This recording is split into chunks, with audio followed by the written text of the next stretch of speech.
And hello, AP US history students, and welcome to the next unit of our history class. We are starting Unit 2 today. We will cover Lesson 1. Uh, in our Unit 2, Lesson 1, we're specifically, Unit 2 for us is going in period 3 of the AP College Board, which is 1754 to 1800. So that will essentially cover the French and Indian War, the uh, end of salutary neglect, the rise of revolutionary ideas, the Revolutionary War, and from the Revolutionary War, we'll get into the Articles of Confederation. Then from the Articles of Confederation, we'll get to Shays' Rebellion, and then we'll get the Constitutional Convention.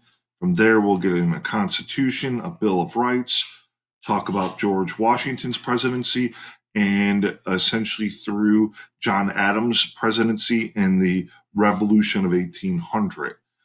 So that's pretty much what Unit 2 for us will cover, which is period 3 on the AP College Board.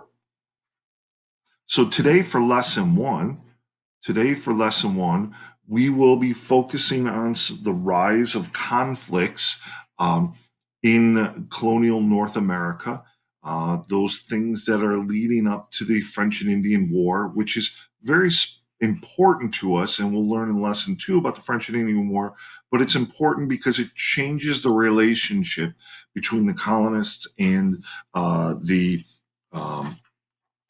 British monarchy. Okay, so that's where we're going to be today. We're going to talk about the rise of colonial conflicts.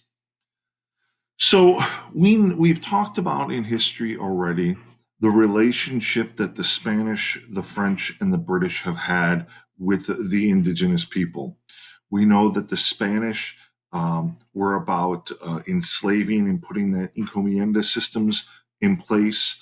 We know that they passed the requiremento, forcing the indigenous people to Christianize and to follow the European, or I should say, the Spanish culture. So we see that kind of relationship, like a really bad, harsh relationship between the indigenous people and the Spanish. Um, we look at the British. The British, they don't really want to have a relationship with the indigenous people. They do here and there. There's a little bit of relationships in the beginning, but it won't last. And we know for the most part, the British are about isolationism. They want to remove or exterminate the indigenous people to take their land. And then we talked about the French, who are becoming more of allies with as trading partners, and we're looking. The French are more towards Canada and the Midwest through the Great Lakes area. So those are the three relationships we see. And when we think of early expansion, we can see in the mid 1600s. If you take a look here in the, let's use a color that will be visible. Here we go. So if we take a look up here, maybe I should make that a little bit thicker. Let's see if that's a little bit. Oh, no, that didn't really do anything for us.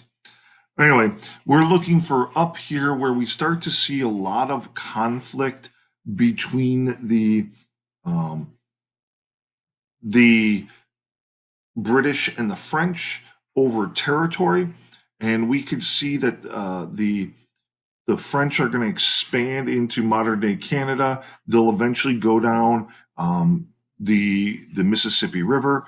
But you see that there's this area to the north here that is going to be an area that we have conflict between the French and the British.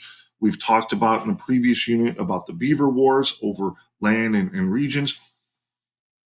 And another thing to understand is there are ports. If we look here at the Atlantic Ocean, let me see if I can get a different color here. We'll use purple. So you look at the Atlantic Ocean here, and there's these passageways through the St. Lawrence River that come down into the Great Lakes. So anyone that controls the ports here or controls these cities or ports along the rivers here have access to trade. or if you control Nova Scotia here, you control trade. So these areas are vitally important for France.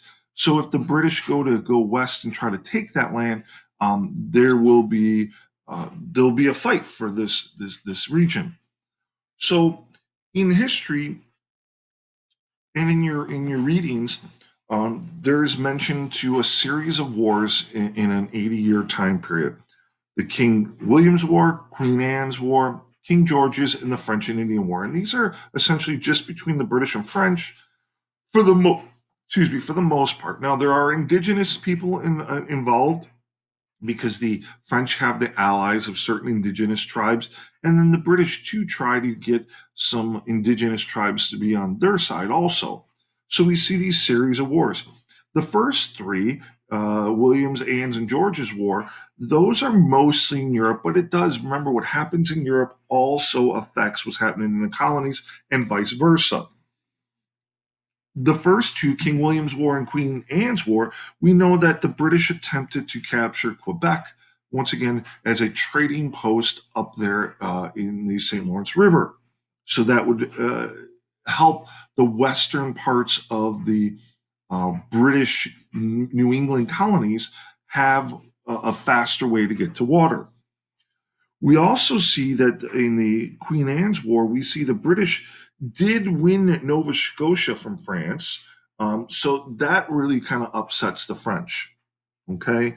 Now, when it comes to King George's War, we see the British are under attack by Spain in the Georgia colony area. Because remember, Spain controls the um, uh, Spanish Florida, and then the French up near the St. Lawrence River. So eventually, the British will win the city of Louisbourg, but in a treaty with the French, they're going to give that land back, give that city back, to gain political and economic powers with trading with India. Now, the New Englanders that fought in this war, the colonists that fought in the war, were really pretty bitter because they've lost lives and they put a lot of great effort to win territory up in what is, the French territory, to see it just be given away, in a treaty. And then eventually we'll see the French and Indian War, which is in 1754 to 63, and that's called the Seven-Year War in Europe. And we'll see that actually have about five European countries that are involved in this war. But a lot of people get mistaken. It's not the French versus the Indian, because it's called the French and Indian War. It's actually the French with some allies, some indigenous people that will fight the British with a handful of indigenous people, and that's the French and Indian War, or in Europe, it's called the Seven-Year War. Okay. Now, when we look at some territories and we look at the conflict, we can see that Spain is controlling the what is modern day southern southwest United States, and then Florida down here. We see the controversy in like modern day Georgia between the British and the Spanish. And then we see areas of conflict with the between the French and the British over territory. Once again, resources. Now you can see too that the French start to set up ports or forts along lines of rivers to connect things. So realistically, you can go from through the St. Lawrence and come through the Great Lakes and everything, and come back down the Mississippi out to modern day New Orleans. But we start to see these conflicts, especially in the New England area, between the French and the British. Now you could take a look here at how much, within 50 years, how much more the French has gained. And we could see where before in the previous picture, they were really only, bordering up here. Now they're bordering all of this. And this is mainly the northern and middle type colonies that are bordering between the British and the French. Okay. So once again, they're fighting over territory and the resources. Okay, so this is where you'll see the British colonists want to head west past the Appalachians into the fertile land that is in the Midwest. And the French want to maintain that. So as the British try to push west, the French are trying to maintain this land. Now we also see the British colonists are very proud of being British, right? But we do see, because of the combinations of things like the Great Awakening, the Enlightenment, the Zinger case, the 1676, the Bacon's Rebellion, that people are starting to question the traditional authority. So they start believing in more liberty and more freedoms, right? We see a huge amount of diversity in the colonies, in the British colonies, and we see that the English, the monarch, is a little less involved than they were before. They've been practicing salutary neglect and not really reinforcing like the Navigation Acts, the Wool Act, the Molasses Act, some of the other taxes. The British colonies have been doing the black market. So we see a lot of that happening. We also see the growth of social mobility by the colonists, and they really enjoy that idea of having opportunities. Whether they join the military, they have land, they can open up become merchants. So we see that opportunity for social mobility. And then the question of being respectful. Are the are the British colonists disrespecting the monarchy? Is the monarchy disrespecting the colonists? Is there a sense of disrespect from one side of the ocean to the other side of the ocean?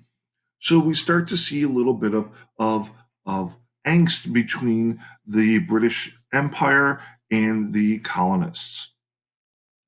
Now, we will see that we're on the verge of this French and Indian War. And we see that there's going to be this conference. The British Board of Trade call for colonial leaders to come together in New York, in a town in the state of New York, town of Albany, to discuss what we could do, what the colonists can do, what the British Empire can do to quell these conflicts between the French and the indigenous people as the British continue to try to move west. When we think of this conference, it's really about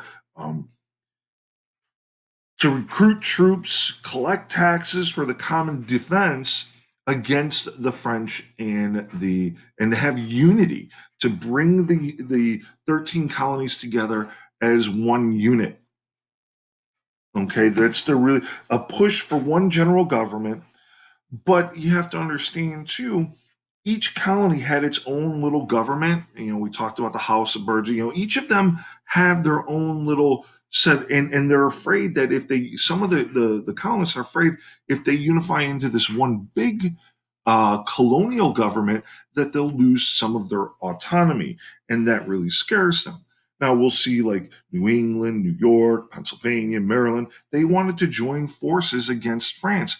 But when you look at the map, we go back to the map, you could see some of this conflict is just more towards the north, and you don't really see it affecting those southern colonies as much. So, what do you think? Do you think the southern colonies will want to get involved? Not really. Once again, this idea was, proposed by Ben Franklin to join together in the Albany Plan. Join together, adopt some delegates, but once again, colonies were afraid of losing their autonomy, their strength, their own, self rule within their colonies by becoming a colonial government.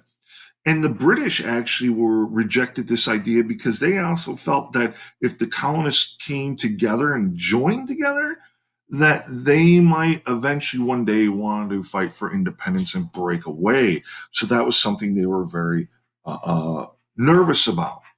Now, once again, if it doesn't directly affect you, the colonists don't really want to get involved. So think of it globally today. If things are happening, some terrible things are happening, let's say today in Europe or in Africa or Asia or somewhere in South America, if it doesn't affect your daily life, in your community where you live, then you don't really seem to be too worried about it.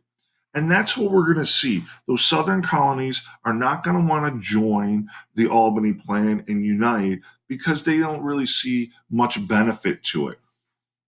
They don't want to pay higher taxes to defend colonies to the north. They're not big fans of that. Now, this picture, this stamp will become symbolic of the Albany Plan in 1754. The whole join or die. This idea that this conflict between France and Britain in the French and Indian War.